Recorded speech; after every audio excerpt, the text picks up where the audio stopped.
মুখ্যমন্ত্ৰীয়ে দায়িত্ব লোৱাৰ পিছৰে পৰা ৰেড হোল মাইনিং চলি আছে। কয়লা সিন্ডিকেটৰ টকাৰে দল চলাইছে বিজেপিয়ে। ৰেড হোল মাইনিঙৰ বিৰুদ্ধে এনজিটিত গোচৰ তৰিবলৈ আমি সম্পূৰ্ণৰূপে সাজু।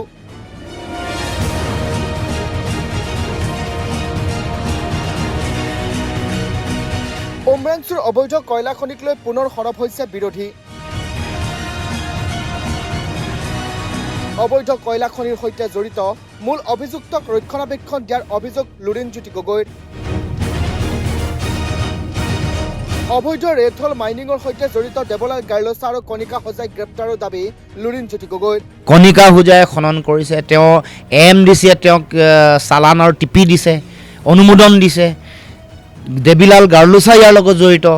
এই গোটেই কথা বতৰাবোৰ যেতিয়া সকলোৱে প্ৰতিবাদ কৰিলে, আমি বৰ্খাস্ত কৰিবৰ কাৰণে দাবী উত্থাপন কৰিলোঁ গাৰ্লছা ডাঙৰীয়াক। কণিকা হোজাইক কৰায়ত্ব কৰিবলৈ দাবী জনালোঁ। AMDC ডাইৰেক্টৰগৰাকীক আনন্দ তৰাজনক কৰায়ত্ব কৰি বৰ্খাস্ত কৰিবলৈ দাবী জনালোঁ। SP আৰু DCক তাৰ পৰা বৰ্খাস্ত কৰিবৰ কাৰণে শাস্তি ব্যৱস্থা গ্ৰহণ কৰিবলৈ দাবী জনালোঁ। সেই কথা বতৰাবোৰৰ পৰা আঁতৰি থাকি ৰেড হোল মাইনিং বন্ধ কৰিম বুলি কৈছে। তাৰমানে স্বীকাৰ কৰি ল'লে মুখ্যমন্ত্ৰীয়ে DGPয়ে যে অতদিনে মুখ্যমন্ত্ৰী হিমন্ত বিশ্ব শৰ্মাই দায়িত্ব লোৱাৰ পাছৰে পৰা ৰেড হোল মাইনিং চলি আছে।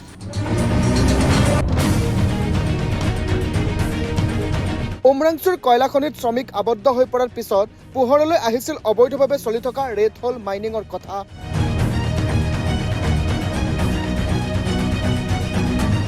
আৰু ইয়াৰ পিছতেই প্ৰশ্ন উঠিছিল যে NGTৰ নিৰ্দেশনাক অৱমাননা কৰি ডিমা হাছাওত কোনে চলাইছিল কলা হীৰাৰ অবৈধ বেহা।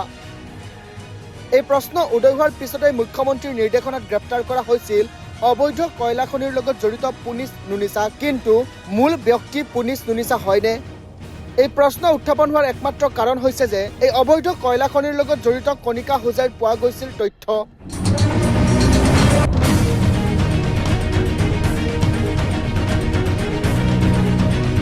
ইয়াৰ পিছতেই পোহৰলৈ আহিছিল অবৈধ ৰেড হোল মাইনিঙৰ সৈতে কণিকা হোজাইৰ সম্পৰ্ক।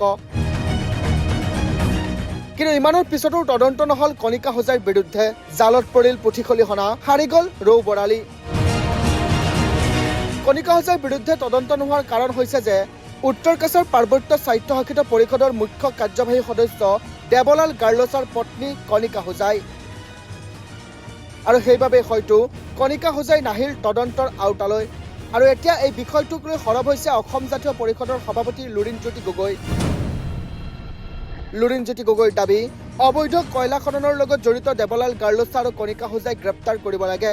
লগতে গগৈ কয় যে অবৈধ ৰেড হোল মাইনিঙৰ বিৰুদ্ধে NGTত গোচৰ তৰিবলৈ আমাৰ দল সাজু হৈছে। মুখ্যমন্ত্ৰীয়ে এই গোটেই কথাবোৰ যেতিয়া ধৰা পৰিলে, জুলুঙাৰ মেকুৰী যেতিয়া ওলালে, ইয়াৰ বাবে দায়ী কোনে কাম কৰিছিলে, কোন 13টা কোম্পানীক অনুমোদন দিছিলে তেওঁলোকে AMDCয়ে, সেইবোৰ তথ্য সহকাৰে যেতিয়া ক'লোঁ, প্ৰথমে তেওঁলোকক মিছা মাতিছিল। তেওঁ কৈছিলে যে কোনো ধৰণৰ কয়লাৰ খনন হোৱা নাই, চৰকাৰী কেৱল মাত্ৰ যিবোৰ খনি আছে তাতহে খনন হৈছে, স্বীকৃতিপ্ৰাপ্ত খনিত এইবোৰ বন্ধ হৈ থকা খনি তাতহে সোমাইছে, এনেকুৱা ধৰণৰ কথা কৈছিলে। কিন্তু যেতিয়া গোটেই কথাবোৰ ধৰা পৰিলে পটপটকৈ, কণিকা হোজাই খনন কৰিছে, তেওঁ AMDCয়ে তেওঁক চালান আৰু টিপি দিছে, অনুমোদন দিছে। দেৱীলাল গাৰ্লছা ইয়াৰ লগত জড়িত। এই গোটেই কথা বতৰাবোৰ যেতিয়া সকলোৱে প্ৰতিবাদ কৰিলে, আমি বৰ্খাস্ত কৰিবৰ কাৰণে দাবী উত্থাপন কৰিলোঁ গাৰ্লছা ডাঙৰীয়াক।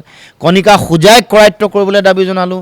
AMDC ডাইৰেক্টৰগৰাকীক আনন্দ তৰাজনক কৰায়ত্ব কৰি বৰ্খাস্ত কৰিবলৈ দাবী জনালোঁ। SP আৰু DCক তাৰ পৰা বৰ্খাস্ত কৰিবৰ কাৰণে শাস্তি ব্যৱস্থা গ্ৰহণ কৰিবলৈ দাবী জনালোঁ। সেই কথা বতৰাবোৰৰ পৰা আঁতৰি থাকি ৰেড হোল মাইনিং বন্ধ কৰিম বুলি কৈছে। তাৰমানে স্বীকাৰ কৰি ল'লে মুখ্যমন্ত্ৰীয়ে DGPয়ে যে অতদিনে মুখ্যমন্ত্ৰী হিমন্ত বিশ্ব শৰ্মাই দায়িত্ব লোৱাৰ পাছৰে পৰা ৰেড হোল মাইনিং চলি আছে। তাৰমানে অতদিনৰ ইমানবোৰ ৰেড হোল মাইনিং কৰি যিবোৰ দুৰ্নীতি কৰিলে, টকা পইচা মানে চিণ্ডিকেট কৰিলে, এইবোৰ কি হ'ব? এবাৰ স্বীকাৰ হৈ গ'ল। এই ইমান দিনৰ ভিতৰত ৰেড হোল মাইনিং বন্ধ হ'ব বুলি কোৱা কথাটোৰ অৰ্থটো এইটোৱে যে বছৰ ধৰি ৰেড হোল মাইনিং মানে অবৈধ খনন। ৰেড হোল মাইনিং বাদ দিয়ক, অবৈধ কয়লা খনন। চৰকাৰী স্বীকৃতিপ্ৰাপ্ত কোল ফিল্ড কেইখন আছে? 4খন আছে। Coal India limited. সেইকেইখন ক'ত আছে সকলোৱে জানে। কাৰ্বি আংলঙৰ যিবোৰ স্থানত কয়লা খনন হৈ আছে, সেইবোৰ কোল ইণ্ডিয়া লিমিটেডৰ স্বীকৃতিপ্ৰাপ্ত তেওঁলোকৰ কোল ফিল্ড হয় নেকি? নহয়। উমৰাংচুত হোৱা বা ডিমা হাছাওত হোৱা য'ত কয়লা খনন হৈছে, সেইবোৰ কোল ইণ্ডিয়া লিমিটেডৰ স্বীকৃতিপ্ৰাপ্ত কোল ফিল্ড হয় নেকি? নহয়। এইবোৰ কথা জনাৰ পাছত মুখ্যমন্ত্ৰীয়ে মানে সকলো কথা ধৰা পৰাৰ পাছত মানুহক এনেকুৱা এটা ইম্প্ৰেশ্যন দিব খুজিছে SIT গঠন কৰি দি যেন তেওঁ সাংঘাতিক কাম কৰিছে অথচ অত দিনে গোটেই লুণ্ঠনটো তেওঁৱে চলাই আছিলে তেওঁৰ কাৰ্যালয়ৰ পৰা তেওঁ কিছু মন্ত্ৰীক দি তেওঁৰ কিছু বিধায়কক দি তেওঁৰ সাংগু পাংগু কিছুমানক লগাই পইচাৰ ধন সংগ্ৰহ ঘটি কৰি তেওঁলোকে দল চলাই আছে আৰু নিৰ্বাচনত পইচা তেওঁলোকে খৰচ কৰি আছে আমি খুব সোনকালে দেশৰ প্ৰধানমন্ত্ৰীলৈ পত্ৰ প্ৰেৰণ কৰিম ইতিমধ্যে দলত সিদ্ধান্তই হৈছে আৰু NGTত কেছ কৰিবলৈ প্ৰয়োজনীয় যিবোৰ তথ্য পাতি সেইবোৰো আমি সংগ্ৰহ কৰিম তাৰ লগে লগে মূল বিষয়টো হ'ল এইটো এটা জাতীয় সম্পদ কয়লা মাটিৰ তলত অসমৰ দৰে ৰাজ্যক অফুৰন্ত সম্পদ দিছে ইয়াৰ সৎব্যৱহাৰ হ'ব লাগিব কয়লা এই আমাৰ জাতীয় সম্পদটো ব্যৱহাৰ কৰি জাতীয় পুঁজি বা ৰাজ্যখনৰ যিটো ভঁৰাল ৰাজকোষ ধনী শক্তিশালী হ'ব লাগিব এটোকে নকৰি এটা পৰিয়াল ধনী হোৱা যিটো নীতি এইটো আমি বিৰোধ কৰিছোঁ আৰু এই অবৈধ খনন বন্ধ কৰিবৰ কাৰণেও দাবী উত্থাপন কৰিছোঁ গতিকে প্ৰধানমন্ত্ৰীয়েও এই ক্ষেত্ৰত হস্তক্ষেপ কৰিব লাগে এনেকৈ ৰাজহুৱা সম্পত্তিবোৰ চৰকাৰ কেন্দ্ৰীয় চৰকাৰ বা ৰাজ্য চৰকাৰ কাৰো লাভ নোহোৱাকৈ কোনোবা এটা পৰিয়ালে ইয়াক লৈ লুণ্ঠন চলাই থাকিব এইটো গ্ৰহণীয় নহয় সেইকাৰণে প্ৰধানমন্ত্ৰীৰো হস্তক্ষেপ আমি বিচাৰিছোঁ ব্যুৰো ৰিপৰ্ট দি নৰ্থ ইষ্ট